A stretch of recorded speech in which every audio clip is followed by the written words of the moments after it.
And team win, and just look at us on defensively. We played really great on defense. When you end up getting 8 or 9 sacks and then hold a team to less than 250 total yards, and just watch how just Malden and Marcus Smith and Phylon and Brendan Dunn inside with BJ DeBose and Rankin coming in with our defensive front. And we didn't have to pressure that much. We were able to get pressure with 4 down and play coverage in the back end.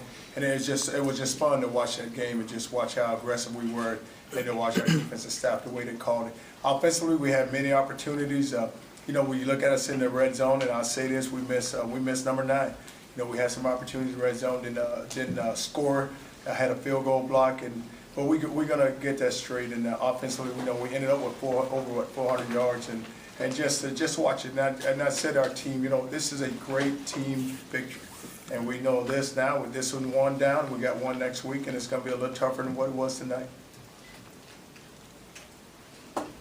Coach, down in the red zone, I think a lot of people were curious when you had Teddy why there were so many run plays, more run plays. I don't know the numbers, but more run plays than pass when you're getting close like that with Teddy. Well, it's just we try to have a balance, and I don't know why it's more run than passes, but you know what, we're trying to score, so we think the run play is going to work, and we have an opportunity to score with it. Then we're going to run the ball, and if we think we can protect the passer, then we're going to throw it. How's Kai De La Cruz doing? Kai had a growing problem, so he wasn't able to just run full speed, so we weren't able to use him there in the second half. And you know what, he was running a route and just overextended his leg and went down. How close did Parker come to playing, or when did you kind of finally make the final decision? We made that decision today that he was not going to play, so just don't know how far away he is. If he continues to improve, then we'll see where we are next week. Charlie, how close is this defense to reaching the caliber of some of those Florida defenses you had? Well, tonight's performance it was amazing, and even with 8, I think it was 8 sacks maybe, Rocco. You know, we missed about 4 or 5, and you know, when you can put pressure on a quarterback and you can just rush forward, then you feel like you have a pretty good front.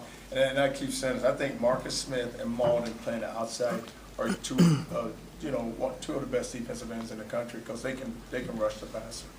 You said this was a showcase game tonight, chance to go in front of a national television audience. As you look back in your mind, did you get done what you wanted to get done for a national television? Well, I think we did. We came away with a victory, and it was a good game. You know, Rutgers played well also. Now, you know, if you're sitting there, if someone watching that game, you probably say, you know what, this is a really good football game. You had 2 good, outstanding teams, and then, you know, we were able to play well on offense with our quarterback, even though we threw an interception and got hit from the blind side. We still played well. And then defense, we were able to put pressure, and then the kicking game, we played well enough. So I think we showed the country that we have a good football team. What makes this defense special? Well, it's a defense that, you know, you look at the guys, and it's guys that have started at that position where you look, and I always talk about down the middle. You know, I talk about Brandon Dunn, I talk about Preston Brown, and I talk about a free safety Pryor. When you go down the middle, and those guys can erase the middle for you, then you have a chance. Because there weren't many runs up the middle, most of the runs are outside, and then we're fast enough and quick enough where we can run people down. So we can create, if they drop back, we feel like we can rush forward. If we don't rush forward, we're going to blitz. And when we do bring the blitz package, we're able to get it. Charlie, 4 interceptions. I know you wanted more turnovers, 4 interceptions, and talk about that, and also the play of Calvin. I think 14 tackles and a pick. Yeah, Calvin Pryor just, you know, he's one of those players that's going to make a lot of plays. I always tell him he's a linebacker because he won't play close to the line of scrimmage all the time.